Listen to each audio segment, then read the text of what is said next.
A man that was pulling down millions of dollars a year as a Merrill Lynch banker in Hong Kong has been murdered. His body was found bludgeoned to death and wrapped up in a very expensive Oriental rug. Well, how did that happen?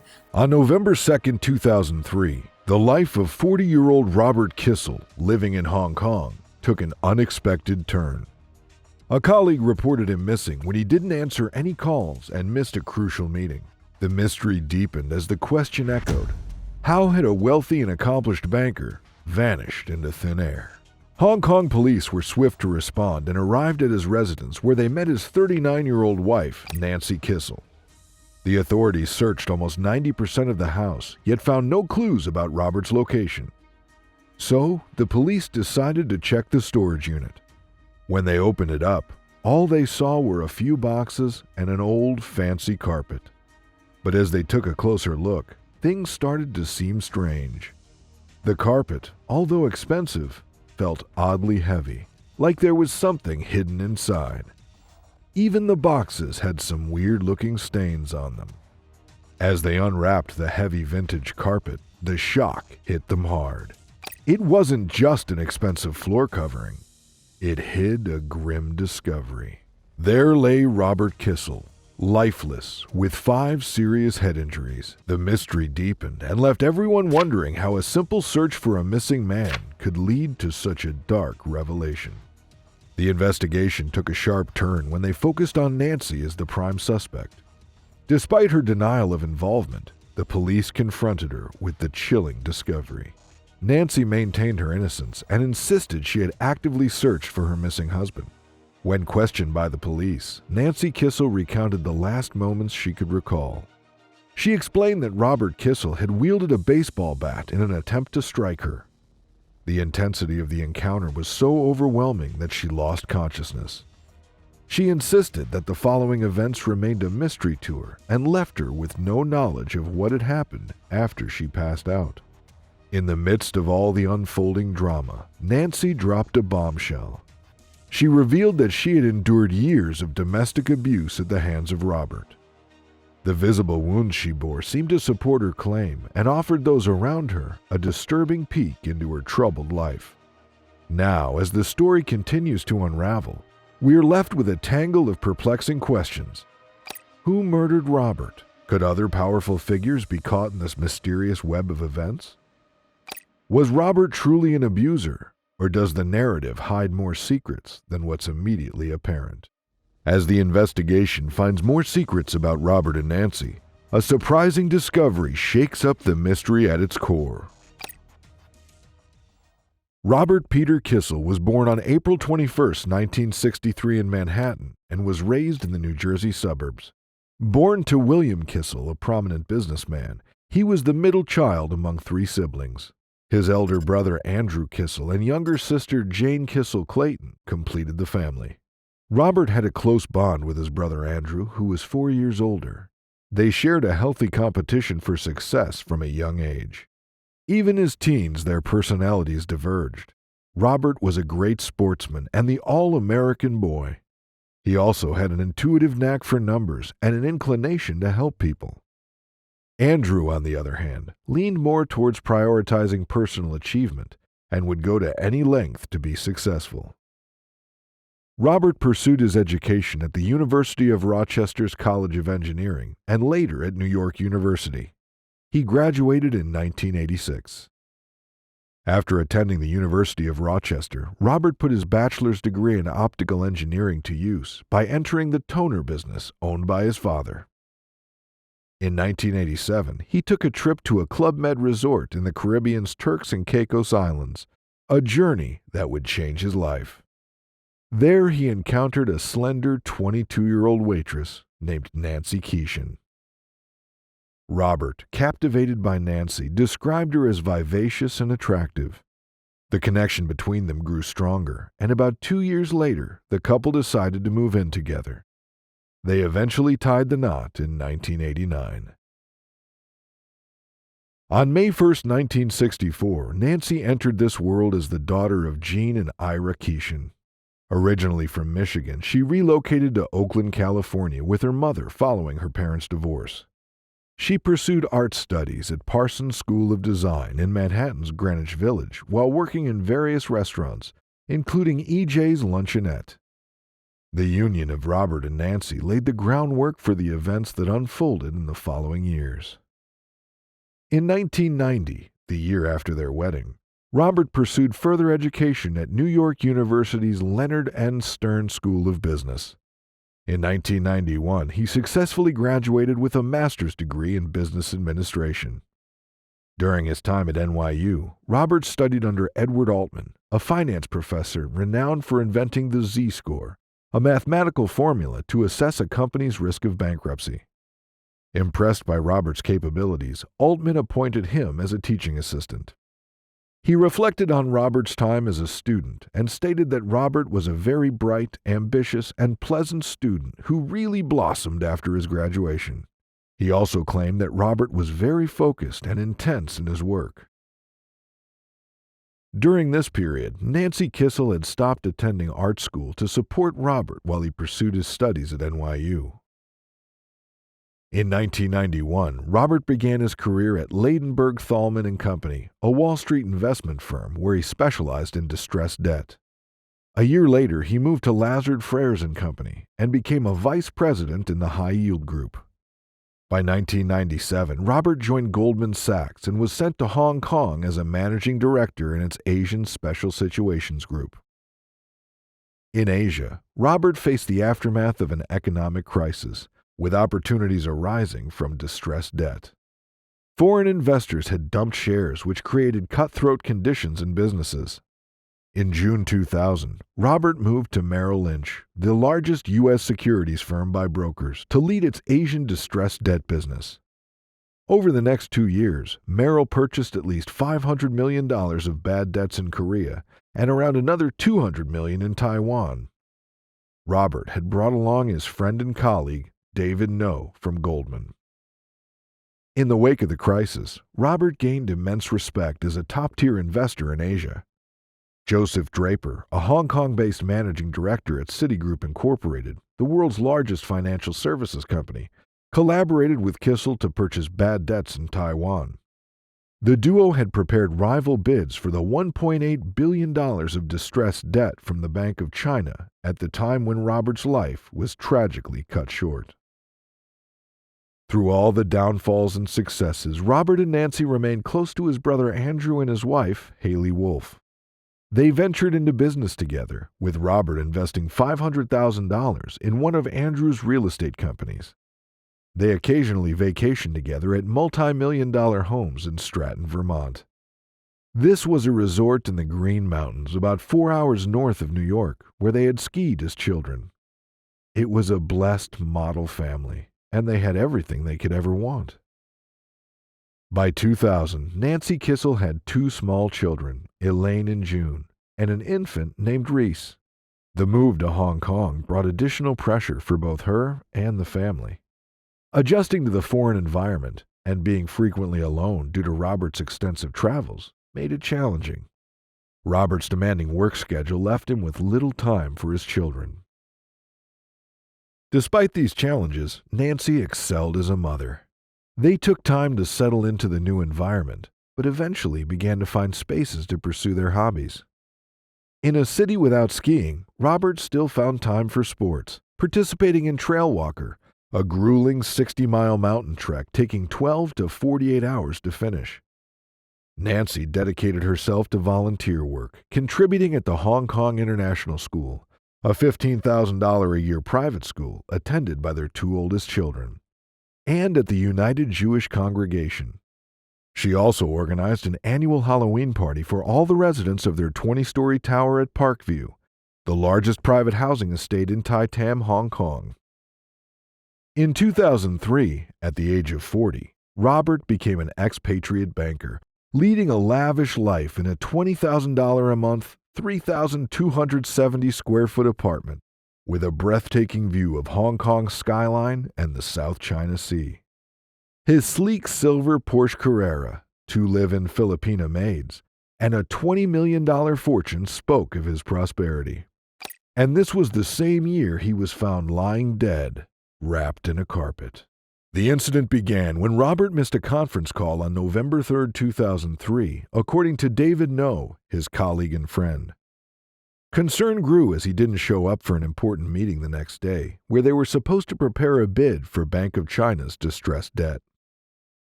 As the week went on, colleagues and friends became more worried about Robert.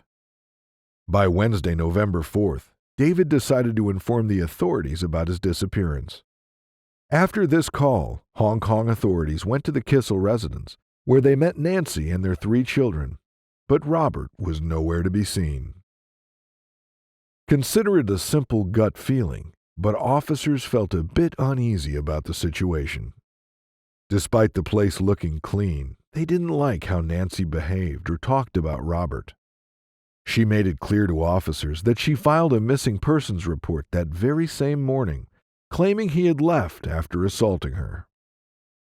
However, officers didn't believe her story. From an intuitive perspective, Robert's disappearance didn't make sense, so they chose to investigate further around the property. Around midnight on November 6, 2003, investigators finally discovered what they were searching for. A serviceman at the complex had tipped them off about Nancy seeking help to move an old rug into the apartment garage. This rug proved to be exceptionally heavy, requiring 4 service members to handle it, and those who assisted noted a suspicious, fishy smell. When they entered the storage room, investigators swiftly located the item of interest. Behind the door, there was a rolled-up oriental rug, tied tightly with rope and secured with layers of tape. On top of the rug was a pillow and a bag filled with bedsheets, and they all appeared oddly bulky. As they unrolled the rug, suspicion transformed into sheer horror. Inside, with a plastic bag secured around his head, lay the lifeless body of Robert Kissel. His entire form was wrapped within a large white plastic bag and bound with layers of tape. Investigators immediately recognized that he had been deceased for a considerable period, as the unmistakable odor of decay permeated the scene. At 2:41 a.m. on November 7, 2003, a mere 2 hours after the discovery of Robert Kissel's body, police officers arrested Nancy Kissel. She faced charges for the murder of her own husband. When police examined Robert Kissel's body, they found out he was hit 5 times with a blunt object. An autopsy showed he had 5 prescription medications in his stomach, which included a strong sedative called Rohypnol. During Nancy's interrogation, she asserted that Robert came at her with a baseball bat, and in self-defense, she swung back. According to her, she then blacked out and had no memory of how he died and ultimately ended up wrapped in a carpet. She also said that for years, Robert had subjected her to both mental and physical abuse. Nancy also claimed that her husband had a history of cocaine abuse and heavy drinking. She portrayed a narrative of having endured years of mistreatment. Additionally, Nancy asserted that Robert Kissel had actively searched the internet for both male and female partners in Taiwan and Paris. Their life had seemed perfect, and to the world, they appeared happy. However, there was more lurking beneath the surface. As detectives looked deeper into the couple's history, a lot of information came to light. Robert and Nancy's story was like a roller coaster, and their love life had its ups and downs, much like their marriage. For many years, Rob and his wife seemed like a fantastic and fun couple. Moving to Hong Kong wasn't Nancy's preferred choice, especially since Rob worked long hours and traveled a lot. But he made a fortune, and they enjoyed a luxurious lifestyle. Nancy came from a more modest background and loved the money. She shared a similarity with Andrew in that aspect. One of her best friends mentioned, the more money she's got, the more she wanted to spend it. Even though Nancy sometimes boasted about her intimate life with Rob, things took a turn during a spring 2003 visit to their Vermont house. Nancy, along with the kids and one of their maids, went there to escape the Asian SARS threat, a viral respiratory illness that emerged in Asia in the early 2000s. During this time, Nancy needed someone to fix the house's sound system, and she reached out to Lance Del Piore, 41, recommended by Robert's brother. Lance sent his brother, Michael Del Piore, 42, to handle the repairs. This is when Nancy met the good-looking Vermonter. He showed up to repair her TV, and soon, he began bragging about the expensive jewelry Nancy had given him to the people around town. He even talked about the tattoo she got, which was something Robert, her husband, hadn't approved of. Nancy had started an affair with him, the man who lived in a trailer park near Stratton. She also claimed that Michael wasn't interested in her wealth and understood her struggles to be accepted for who she was as a person. He didn't judge her by where she lived, what she drove, or the kind of jewelry she wore. According to Lance Del Piore, who fired his brother over the affair, Nancy started to spend a lot of money on him. Even though he knew about the affair, Lance agreed not to tell Robert or Andrew about it. Robert Kissel became suspicious of his wife, so on June 6, 2003, he hired Alpha Group Investigations, a private investigation firm in Farmingdale, New York, led by Frank Shea. The firm was paid a total of $25,000. Frank Shea, a former New York Police Department detective, sent investigator Rocco Gatta to Stratton to keep an eye on Nancy. Gatta spotted Michael Del Piore when he drove up to the house and immediately called Shea, who was on the phone with Robert. Robert then called Nancy and confronted her about the situation. Del Piore left the house shortly after, as reported by Gatta. On other occasions, Del Piore stayed at the house until late at night. Robert had also installed spyware on his wife's computer. When she returned from the U.S., he found out that she had conducted internet searches using very suspicious phrases like overdose of sleeping pills and medications causing heart attack. In August 2003, during a visit to New York, Robert confided in Shea, telling him he suspected he was being drugged as he often felt woozy and disoriented. When Shea traveled to Hong Kong for other business, he met Robert for drinks at the China Club on September 6, 2003. Shea recalled telling Robert that Nancy was trying to get rid of him. After Robert heard this, he struggled to believe that his wife of 14 years would do such a thing. In late September, Robert discovered bills for a mobile phone that Nancy had acquired secretly, listing her address as the Hong Kong International School, according to David No. This discovery was the breaking point for Robert, and he confided in David about his marital problems. Despite their troubles, the couple still appeared in public together. On October 8, 2003, Nancy and Robert attended a banquet hosted by the International Bank of Asia in Hong Kong, where former U.S. President George H.W. Bush was the guest of honor. Due to having a terrible argument, according to Nancy, they arrived late for cocktails with Bush. During dinner, she approached Bush's table, tapped him on the shoulder, and asked if she could introduce him to her husband. The ex-president then even posed for photographs with them. In the last week of October, a few weeks after their public appearance, Robert informed David No that he planned to seek a divorce and intended to tell Nancy that Sunday night on November 2, 2003. Robert even told David about his readiness to fly Michael Del Piore to Hong Kong so that Nancy would stay there while he stayed close to their children. During that week, Nancy made appointments with 2 doctors and obtained prescriptions for hypnotic and sedative drugs, as later detailed by prosecutor Peter Chapman. On the Sunday in question, November 2nd, Robert Kissel and an acquaintance, Andrew Tanzer, returned to the Kissel apartment after their children played together at the Jewish Center. Nancy prepared 2 strawberry milkshakes and asked the children to give them to their fathers. When Tanzer inquired about the contents, she referred to it as a secret recipe.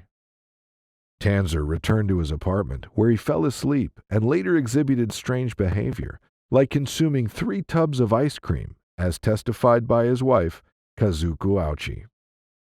At 5 p.m. that day, David called Kissel and found him vague and unclear, tired and sleepy.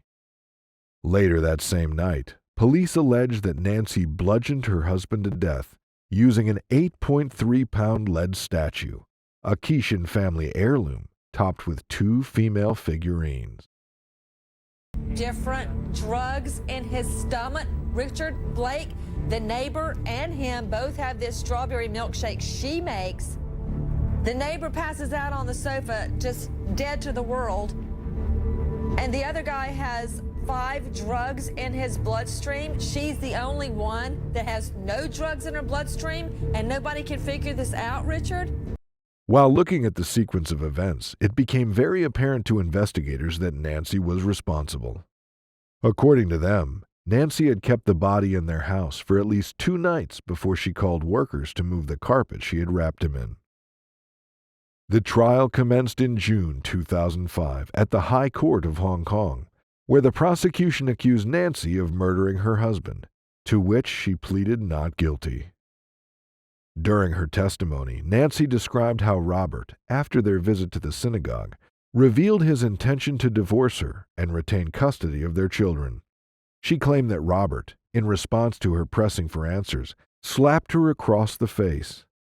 This angered Nancy and led to a confrontation where she pointed her finger in Robert's face, a gesture he very much despised. She recounted how Robert, in a fit of rage, dragged her to the bedroom, threw her on the bed, and engaged in forceful, inappropriate acts with her. Nancy managed to break free during the struggle, and as she crawled away, Robert grabbed her leg and tried to pull her back. She panicked and grabbed a figurine and swung it around in defense. After this, Nancy believed the confrontation was over. However, Robert recovered, grabbed a metal bat, and began swinging it at her head while she used the figurine as a shield. According to Nancy's account, everything went blank at this point.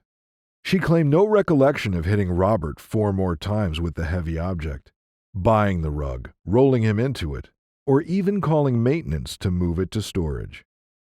Although homicide detectives were aware Nancy had cleaned up the crime scene, she testified that she didn't remember any of it and only realized her husband was dead when informed by investigators. During the trial, a great deal of information regarding the aftermath of the murder was revealed. On the day when Robert met his tragic end, Nancy instructed her maids to purchase packing tape and rope. At the same time, she went carpet shopping and arranged for packing boxes to be delivered. These boxes were later filled with bloodied items, like the ornament she wielded to commit the crime. On November 4th, she conversed with a female friend to confirm her plan to fly to San Francisco on November 17th for cosmetic surgery on her breasts. On November 5th, Nancy hired workmen to transport Robert's body, wrapped in the carpet, to a storeroom. A workman vividly recalled the carpet gave off a strong, peculiar smell, similar to that of salted fish. Before and after the sinister event, Nancy and Del Piore exchanged frequent calls, as revealed by the prosecutor, who presented the phone numbers dialed from Nancy's cell phone in court. After the heinous act, Nancy visited a doctor, alleging assault by her husband. She told the same story to her father, Ira Kissel, who promptly flew to Hong Kong to support her. On November 6th, Nancy filed a police report claiming assault. During the trial, Nancy also claimed that she had contemplated taking her own life due to the constant abuse she faced from Robert, but resisted since she was fearful of the impact on her children. To get better, she looked for help and visited several doctors in Hong Kong and secured prescriptions for various medications, including the notorious date drug Rohypnol, as well as a painkiller, a sedative, an antidepressant, and a sleeping medication. All these substances were later found in Robert's system. After presenting these mysterious events in court, the judges were left to make their decision. Despite her attorney's efforts, the strategy failed, as prosecutors highlighted Nancy's marital deception, internet searches for drug combinations, and clear attempts to conceal the crime.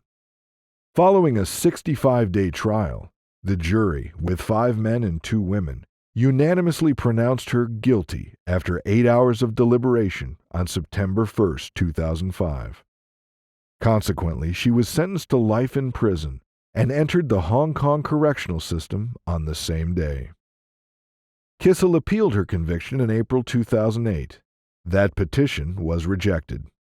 I'm disappointed that we didn't get more support from these three justices to pursue a fair judgment. Confined to a 7-foot by 7-foot cell in the high-security Tai Lam Institution for Women near the Chinese border, a sign on her door had the label "Lifer." After her appeal proved unsuccessful, she planned to explore the option of serving the rest of her sentence in a U.S. prison. Regardless, this marked a significant departure from her once privileged life at Parkview, where Robert Kissel's silver Porsche Carrera still sat unclaimed in the parking lot. But there was still more that would unfold in the legal battle. After lodging an appeal with the Court of Final Appeal on January 12, 2010, Nancy Kissel was granted a retrial after the court cited the prosecution's use of inadmissible evidence in the original trial. The retrial began on January 10, 2011. Sensing their client's difficult position, the defense tried to halt the proceedings for Nancy to enter a plea, but their request was denied.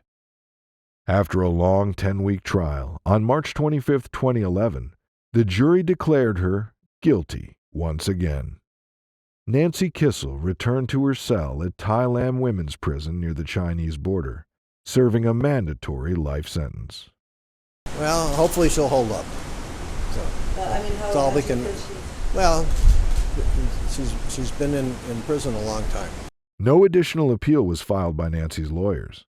In April 2011, they submitted a request for her transfer to a U.S. prison under an international inmate exchange program that allows prisoners to serve sentences in their native countries. Simon Young, the director of the University of Hong Kong's Center for Comparative and Public Law, mentioned that local authorities must communicate to the U.S. government the minimum time Kissel needs to serve before becoming eligible for parole for the transfer to proceed. In 2014, the Court of Final Appeal dismissed an appeal from her for the second conviction. During the same year, Nancy Kissel expressed having no regrets about her husband's death and revealed infrequent communication with her children in Seattle, Washington.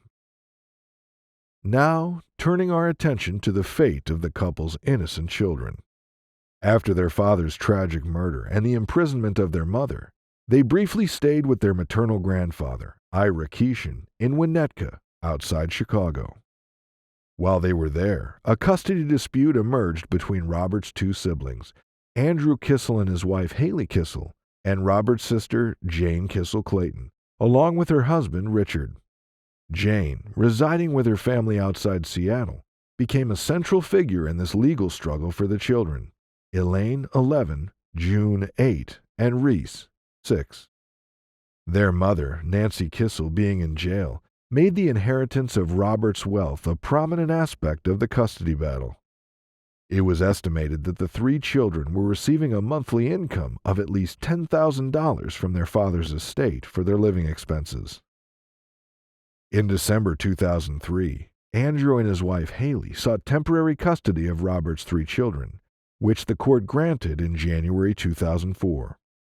During this time, Andrew faced legal challenges after being accused of defrauding a New York co-op board of millions of dollars. This included lawsuits from lenders, business partners, a title insurance company, and a yacht dealership. And during problems in Andrew's work life, he also started to face one at home. Haley, his wife, filed for divorce in March 2005. During these legal battles, Haley moved out and took custody of their two children and temporary custody of Robert and Nancy's three. The court-appointed attorney, Michael Colasano, described Andrew as a recovering alcoholic. Eventually, after legal proceedings, custody of the children was granted to their aunt and uncle, Jane Clayton and her husband. After these unsettling events, an unimaginable tragedy struck that left everyone, especially the Kissel family, in shock. On April 3, 2006, Robert's brother, Andrew Kissel, was discovered with 5 stab wounds to his neck. The eerie similarity to Robert's murder raised chilling questions. It seemed someone had tried to end their lives in a hauntingly similar manner, with the same method of attack. The mystery deepened, leaving everyone puzzled. Could these murders and attempts be connected? Was Nancy Kissel really the killer, or was someone targeting the Kissel family? The tragic story of Robert Kissel, born into wealth, has reached its conclusion with justice prevailing. However, the story doesn't end here. Andrew Kissel, Robert's brother, became the next subject of a haunting mystery. The mystery deepens, and we'll be sure to bring you updates on Andrew's story. Don't forget to express your thoughts and like and subscribe to Mysterious Hook for more intriguing stories. What mysteries would you like us to cover next? Share your suggestions in the comments below. And until then, stay tuned for more mysteries that have unfolded in our world.